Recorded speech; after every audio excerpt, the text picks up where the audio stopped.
تیسرا سوال اہم ہے اور جو یہ چیزیں ہمیں بھی فیس کرنا پڑتی ہیں، اور یقیناً یہ جب سوال آیا تو ان کو بھی یقیناً یہ دشوار ہوئے ہوں گے کہ اہل سنت کے اندر جو ناسبی اور یزیدی ٹائپ لوگ گھسے ہوئے ہیں وہ اس کے اوپر بحث کرتے ہیں، اور تھوڑی ہی دیر کے بعد ایک ان کے زوم میں جو انہوں نے لکھا ہے کہ مضبوط آرگیومنٹ پیش کرتے ہیں کہ حسین علیہ السلام اور یزید کے مسئلے سے متعلق قیامت کے دن پوچھا ہی نہیں جائے گا تو اس پر بحث میں الجھنے کا کیا فائدہ ہے، اور اس پر سکوتی اختیار کرنا چاہیے. تو میرا سوال یہ ہے، آپ تو جواب دیں گے، کہ یہ پہلے گھنٹے میں یا پہلے 10-20 منٹ جو بحث ہوتی ہے تو اس میں سکوت کا خیال نہیں رکھنا چاہیے؟ نہیں، وہ سکوت کا مطلب انہوں نے چینج کر دیا ہے. اچھا، سکوت کا مطلب یہ ہے کہ ہم جو کچھ بولتے رہے وہ ٹھیک ہے، آپ سکوت اختیار کریں، یہ مطلب ہوتا ہے سکوت کا. میں اس سوال کے اوپر نا 2 گھنٹے بول سکتا ہوں، لیکن کوشش کروں گا کہ میں مختصر سے وقت میں یہ کیڑا نکالوں. یہ موسٹ آسکڈ کوسچن ہے اس وقت، اور وہ بھی صرف اس لیے بنا ہے کہ میں نے کچے چٹے کھول دیے ہیں آل امیہ کے، بخاری اور مسلم کی روشنی میں. اب ان کو پڑ گئے ہیں ہاتھ پاؤں، تو اب یہ کہہ رہے ہیں سکوت اختیار کریں. جب آپ لوگ ناسبیت پھیلا رہے تھے، ناسبی کہتے ہیں جو سیدنا علی کے خلاف کھڑے ہونے والے لوگ ہیں، یزیدیت پھیلا رہے تھے، اس وقت آپ لوگوں کو کوئی شرم و حیا نہیں آئی ہے. اس وقت اگر آپ کو کہتے بھی تھے سکوت اختیار کریں تو آپ کہتے تھے نہیں جی نہیں، یہ بڑا ضروری ہے، یہ آج کل بدعت پھیلی ہے، ہم نے اس پہ بولنا ہے، یہ کرنا ہے. اب جب آپ کو آ کے کسی نے کنفرنٹ کرنا شروع کیا ہے اور آپ کا پورا کچا چٹا کھول کے بخاری مسلم کی روشنی میں یہ ریسرچ پیپر لکھ دیا ہے، 200 احادیث میں نے اس میں جمع کیا اکثر بخاری مسلم سے، واقعہ کربلا کے پس منظر کے اوپر. یہ کربلا ایک دن میں نہیں ہوئی. اب ان کو پڑ گئے ہاتھ پاؤں اور یہ کہہ رہے ہیں وہ جی ایسی باتیں نہیں کرنی چاہیے. پہلے میں تو الزامی جواب اس کا دیتا ہوں، الزامی جواب پھکی والا، اینٹی وینم لاجیکل آنسر اس لیے ضروری ہوتا ہے تاکہ دماغ میں ڈرل ہو، کوئی بات اندر داخل ہو.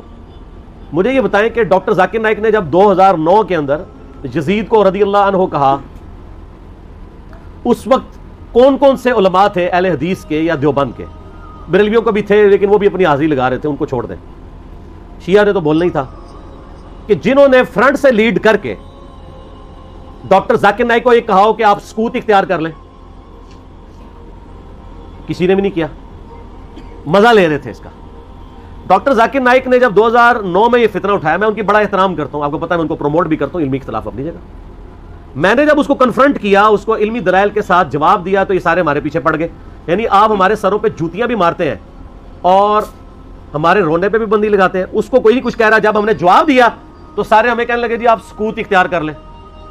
ڈاکٹر ذاکر نائک کو کسی نے کہا سکوت اختیار کریں؟ اب آج کے بعد نہ کوئی ریکارڈ کرا دے، پچھلے 10 سالوں میں کوئی ویڈیو دکھائیں. 10 سالوں میں نہیں دکھائیں، شروع کے 2-3 سالوں میں، 2009 10 11 12 میں ڈاکٹر ذاکر نائک کا نام لے کے کسی نے کہا سکوت اختیار کریں. تو وہ تو سکوت کا مطلب یہ کہتے ہیں کہ آل امیہ کو آپ ننگا نہ کریں، اہل بیت کی آپ جتنی مرضی گستاخیاں کر لیں، ان کے دشمنوں کو جتنا مرضی بڑھا چڑھا کے بیان کریں، اس پہ یہ راضی رہتے ہیں. تو ان کو تو سکوت نہیں کرواتے، ان کو تو حافظہ اللہ کہتے ہیں، ان کو تو دامن برکاتم عالیہ کہتے ہیں، اور جو جواب دے رہا ہے احادیث کی روشنی میں اس کو کہتے ہیں آپ سکوت اختیار کریں. تو بخاری مسلم کو ہم پھر بند کر دیں؟ میں نے تو اپنی کو بات ہی نہیں کی ہے، میں تو صحیح الاسناد حدیث سے بیان کرتا ہوں. اور دوسرا صرف اس معاملے میں کیوں سکوت اختیار کریں؟ وہ کہتے ہیں نہیں اس لیے دیکھیں جی کربلا ہو چکی، کام ختم ہو گیا، اثرات تو آج تک ہے. وہ تو پھر غزوہ بدر بھی ہو چکی بھی ہے، تو رمضان شریف میں آپ غزوہ بدر کے اوپر کیوں جمعے پڑھاتے ہیں؟ ختم کریں، غزوہ احد پہ ختم کریں، میلاد کے بھی سب کچھ پروگرام ختم کریں. نبی علیہ السلام پیدا ہوئے تھے، فوت ہو چکے، جنتوں میں زندہ ہیں، لیکن اب دنیا میں تو نہیں ہے. ان چیزوں کو یاد کیوں رکھا جاتا ہے؟ زندہ قومیں اپنے ماضی کے واقعات کو یاد رکھتی ہیں. پھر پورے کا پورا قرآن انسانی تاریخ کے کتنے بڑے بڑے واقعات بتاتا ہے جو ختم ہو چکے ہیں. برادران یوسف فوت ہو چکے ہیں، لیکن آج تک قرآن میں عبرت کے لیے انہوں نے جو کچھ اپنے بھائی کے ساتھ کیا. اور برادران یوسف وہ صحابی ہیں جن کا باپ بھی پیغمبر ہے، بھائی بھی پیغمبر ہے، ڈبل صحابی ہیں، لیکن آج بھی ان کی مثال دی جاتی ہے. تو کوئی اسے کوئی یہ نہیں سمجھتا کہ گستاخی ہو گئی ہے. پھر الٹیمیٹلی آ کے تو وہ سورہ بقرہ کی آیات پیش کرتے ہیں، تلک امۃ قد خلت لہا ما کسبت ولکم ما کسبتم. اور ظالموں اس آیت کا ترجمہ ہی تم لوگوں نے بدل دیا. یہ تو کانٹیکسٹ سٹارٹ ہو رہا ہے کہ یہودی کہتے تھے ہم ابراہیمی ہیں، ہمیں ابراہیم کی نسبت کام آ جائے گی. تو اللہ نے فرمایا تلک امۃ قد خلت، وہ بڑی نیک امت تھی، وہ تو جا چکی ہے.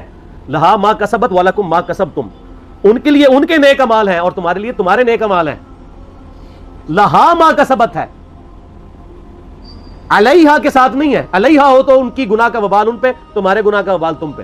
ان نیکیوں کے لیے بات ہو رہی ہے کہ کسی پرانے بزرگوں کی نیکیاں تمہارے کام نہیں آئیں گی. یہ نہیں بات ہو رہی کہ پرانے بزرگ اپنی برائیاں ساتھ لے گئے اور تم بھی اپنی برائیاں ان کو چھوڑو، ان کو ڈسکس ہی نہ کرو. یہ قرآن بات کیسے کر سکتا ہے؟ قرآن تو خود پرانوں کی غلطیوں کو ڈسکس کرتا ہے عبرت کے لیے. تو ترجمہ ہی بدل دیا. یہ یہودیوں کو ٹانٹ کیا گیا تھا کہ تم ابراہیمی ہونے کا دعویٰ کرتے ہو اور کہتے ہو ابراہیم کی نسبت ہمیں کام آئے گی, ان کے نیک مال تو وہ ان کے نیک مال ان کے لیے تھے, ہم ویسے کر رہے یہی ہیں, یا اللہ جو کچھ بھی ہے تیرے محبوب کی امت سے ہے, اس کے لیے, اس کو کنڈیم کرنے کے لیے تھا. انہوں نے پکڑ کے اس کا ترجمہ ہی بدل کے اور ہی مطلب اس میں سے نکال دیا. تو پھر اللہ تعالیٰ کی طرف سے بھی بندے چھوڑ دیے جاتے ہیں نا ایسے لوگوں پہ, پھر جو جھوم جھوم کے کہتے ہیں کہ نہ میں وابی نہ میں بابی, میں ہوں مسلم علمی کتابی, آؤ علمی کتابی بات کرو.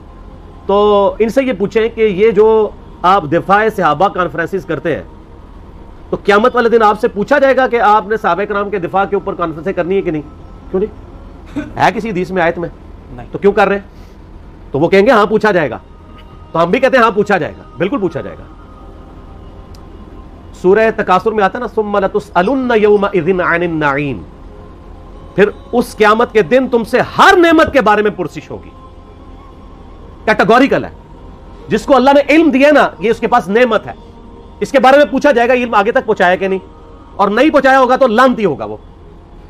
یہ آیت ہے سورہ بقرہ کی, میں نے ریسرچ پیپر کے اوپر لکھی اسٹارٹ میں 159 اور 160. ان الذین یکتمون ما انزلنا من البینات والہدی, بے شک وہ لوگ جو چھپا لیتے ہیں ان روشن اور ہدایت کی چیزوں میں سے جن کو ہم نے لوگوں کی ہدایت کے لیے اپنی کتاب میں بیان کیا, ایسے لوگوں پر اللہ کی لعنت ہے اور تمام لعنت کرنے والوں کی لعنت ہے. الا الذین تابوا واصلحوا, سوائے ان لوگوں کے جو توبہ کر لیں, اپنی اصلاح کر لیں, وبینوا, اور اصلاح پہ اکتفا نہیں بلکہ وہ لوگوں کو بتا بھی دیں جو کچھ چھپایا تھا. فاولئک اتوب علیہم وانا التواب الرحیم, تو ایسوں کی توبہ اللہ قبول کرے گا اور اللہ تعالیٰ بخشنے والا مہربان ہے. اس کو سپورٹیو ایک حدیث میں نے لکھی ہے, ترمذی میں, سنن ابی داؤد میں, سنن ابن ماجہ میں ہے, کہ نبی علیہ السلام نے فرمایا جس شخص سے علم کی بات پوچھی گئی اور وہ اسے معلوم تھی اور اس کے باوجود اس نے چھپا لی, تو ایسے لوگوں قیامت والے دن آگ کی لگام دی جائے گی. تو یہ بڑا کریٹیکل ایشو ہے. علم اللہ کی نعمت ہے آپ کے پاس, اس کی قدر کے لوگوں کو صحیح بات بتائیں تو پوچھا جائے گا. سورہ الاحزاب کی آیت نمبر 57 کیا ہے؟ آیت درود سے اگلی, ان الذین یؤذون اللہ ورسولہ لعنہم اللہ فی الدنیا والآخرہ واعد لهم عذابا مہینا, بے شک جو لوگ اللہ اور اس کے رسول کو تکلیف دیتے ہیں ان کی زندگی میں بھی اور زندگی کے بعد, موت کے بعد بھی ان پر اللہ کی لعنت ہے, اور اللہ تعالیٰ نے ان کے لیے ذلیل و خوار کر دینے والا عذاب تیار کر رکھا ہے. وَلِعَوْذُ بِاللَّهِ تَعَالَى اللَّهُمَّ أَجِرْنَا مِنَ النَّارِ. تو جو اللہ اور اس کے رسول کو اذیت دے رہے ہیں ان سے پوچھا نہیں جائے گا. تو یہ ایک ڈھکوسلا انہوں نے کیا ہوا ہے اپنی کمزوریوں پہ پردہ ڈالنے کے لیے. خود جو کچھ مناظرے کر رہے ہوتے ہیں اس کے بارے میں کیا پوچھا جائے گا؟ جو یہ کام کر رہے ہوتے ہیں وہ کہیں گے پوچھا جاتا ہے, تو اس کے بارے میں کیوں نہیں پوچھا جائے گا؟ وہ جی کو یہ بنیادی مسئلہ ہے.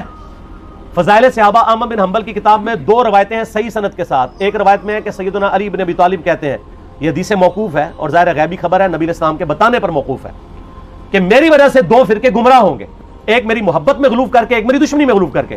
اور دوسری روایت میں ہے فضائل صحابہ احمد بن حنبل کی کتاب میں کہ میری وجہ سے 2 فرقے دوزخ میں جائیں گے, ایک میری محبت میں غلوف کر کے, ایک میری دشمنی میں. تو جب آپ کی جنت اور دوزخ کا فیصلہ اس کے اوپر ہو رہا ہے تو پوچھا کیوں نہیں جائے گا؟ اچھا اپنا کام یہ پورا کر رہے ہیں کہ جو سیدنا علی کی شان میں غلوف کر رہے ہیں ان کو یہ خوب سمجھا رہے ہیں کہ جی آپ اپنے آپ کو صحیح طریقے سے صحیح بندے کا پتر بنا لو ورنہ پوچھا جائے گا. تو جو سیدنا علی کے مخالفین ہیں ان کو سمجھانے کی ذمہ داری کس کی ہے؟ ان کو کون سمجھائے گا؟ وہ ساری اس پلیٹ فارم سے سمجھایا جا رہا ہے, دونوں کو سمجھایا جا رہا ہے اللہ کے فضل سے. تو جنت اور دوزخ کا تو فیصلہ ہونا ہے. پھر جو صحیح مسلم کی حدیث ہے 240 انٹرنیشنل نمبر کے مطابق, علی سے محبت نہیں رکھے گا مگر مؤمن, علی سے بغض نہیں رکھے گا مگر منافق. تو آپ کے ایمان کا لٹمس ٹیسٹ ہی جو ہے وہ محبت علی ہے. تو جنت اور دوزخ کا فیصلہ اس کے اوپر نہیں ہونا. پھر غدیر خم کی حدیث جو صحیح مسلم میں 6225 سے 6228 تک ہے, آپ علیہ السلام کا آخری خطبوں میں سے ایک خطبہ ہے وفات سے 2.5 مہینے پہلے خم نامی گاؤں میں. اس میں کیا الفاظ ہیں؟ اے لوگو آگاہ ہو جاؤ, میں بھی ایک انسان ہوں, قریب ہے کہ اللہ کا قاصد یعنی موت کا فرشتہ میرے پاس آئے اور میں اس کی دعوت قبول کر لوں. میں اپنے بعد تم میں 2 بھاری چیزیں چھوڑ کے جا رہا ہوں. ان میں سے پہلی چیز اللہ کی کتاب ہے, اس میں ہدایت ہے, اس میں نور ہے. تم اللہ کی کتاب کو پکڑو, اپنا تعلق اس کے ساتھ مضبوط کرو. اللہ کی کتاب اللہ کی رسی ہے, جو اسے پکڑے گا ہدایت پہ ہوگا, جو چھوڑ دے گا گمراہ ہو جائے گا. اور دوسری بھاری چیز میرے اہل بیت ہیں. پھر 3 دفعہ آپ علیہ السلام نے فرمایا میں اپنے اہل بیت کے معاملے میں تمہیں اللہ کا خوف دلاتا ہوں, میں اپنے اہل بیت کے معاملے میں تمہیں اللہ کا خوف دلاتا ہوں, میں اپنے اہل بیت کے معاملے میں تمہیں اللہ کا خوف دلاتا ہوں. جب نبی علیہ السلام آپ کو ڈرا رہے ہیں وہاں تو کسی نے کہا یا رسول اللہ اہل بیت کے بارے میں پوچھا جائے گا؟ پھر المستدرک الحاکم میں صحیح سند کے ساتھ حدیث ہے انٹرنیشنل نمبر کے مطابق 4712 کہ نبی علیہ السلام نے فرمایا اگر کوئی شخص پوری زندگی حجر اسود اور مقام ابراہیم کے درمیان نمازیں پڑھتا رہے اور روزے رکھتا رہے اور قیامت والے دن اللہ سے اس حال میں ملاقات کرے کہ ہم اہل بیت کا بغض اس کے دل میں ہوا, تو اللہ اسے ضرور دوزخ میں داخل کرے گا. اگر اہل بیت کا بغض نمازوں کے باوجود، اور عام نمازیں نہیں، حجر اسود اور مقام ابراہیم کے درمیان، اور روزے رکھنے کے باوجود آپ کو دوزخ میں لے جا سکتا ہے، تو کیوں نہیں پوچھا جائے گا؟ ایک کہانیاں بند کرو. اصل میں ان بیچاروں کا بھی قصور نہیں، ان کے بڑے بزرگ بھی ان کو کہانیاں کراتے رہے.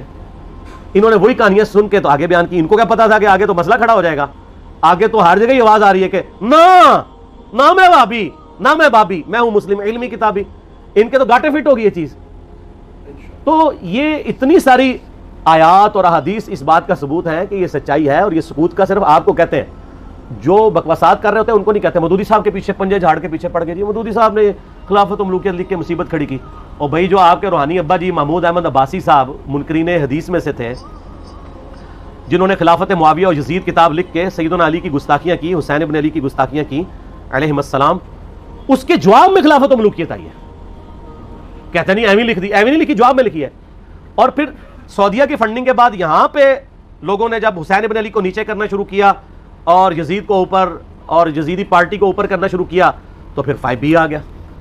آپ دیکھیں کبھی بھی انیشیٹو اہل بیت کے چاہنے والوں کی طرف سے نہیں لیا جاتا. یہ تو ہم جواب والی سائڈ پہ بیٹھے ہوتے ہیں، ہمیشہ یہ پنگا لیتے ہیں، ہم جواب دیتے ہیں. جب جواب دیتے ہیں ان کی ہوتی ہے ٹھکائی، پھر یہ کہتے ہیں سکوت اختیار کر لیں. سمجھ آ گئی آپ کو پوری گیم؟ یہ سکوت کا بات یہ کرتے ہی اس لیے ہے کہ ان کی ہوتی ہے ٹھکائی. ان کو تو یہ حدیثیں زمین نہیں ہوتی ہیں. اب یہ اپنی عوام کو منہ نہیں دکھا سکتے، پھر ان کو بڑی مصیبت کھڑی ہو جاتی ہے کہ اب کیا کریں، کس طریقے سے آپ قابو کریں. تو آخری حال یہ ہے سکوت اختیار کر لیں. سکوت آپ لوگوں نے کوئی نہیں اختیار کیا ہوا. آپ کے سامنے جب صحابہ کرام کی توہین ہوتی ہے تو آپ کیوں شیعہ کو سمجھاتے ہیں؟ سکوت اختیار کریں نا. کون سا آپ سے قیامت دن پوچھا جائے گا؟ یہ میں الزامی طور پہ بات کر رہا ہوں. اور آپ کے بڑے بزرگ سیدنا علی اور حسین ابن علی کی گستاخیاں کریں، ان سے اپنے بغض کا اظہار کریں. جب ہم ان کو سمجھائیں تو ہمیں کہتے ہیں آپ سکوت اختیار کریں. تو سر یہ 2 نمبر پالیسی چھوڑ دیں. میں نے پہلے بھی ان کو کہا کہ لوگ گھاس کھانا چھوڑ چکے ہیں. پہلے لوگوں کو آپ نے بے زبان بھیڑے بنایا ہوا تھا، اب لوگوں کے ہاتھ میں قرآن و حدیث آ گیا. اور اس ریسرچ پیپر کے بعد تو یقین کریں ان کے پلے کوئی شے نہیں رہی ہے. یہ ریسرچ پیپر آپ ضرور منگوا کے پڑھیں. ایکسٹرا آرڈنری ریسرچ پیپر ہے، انشاءاللہ آپ کو معاملات کلیئر ہو جائیں گے انشاءاللہ تعالی. ٹھیک ہو گیا؟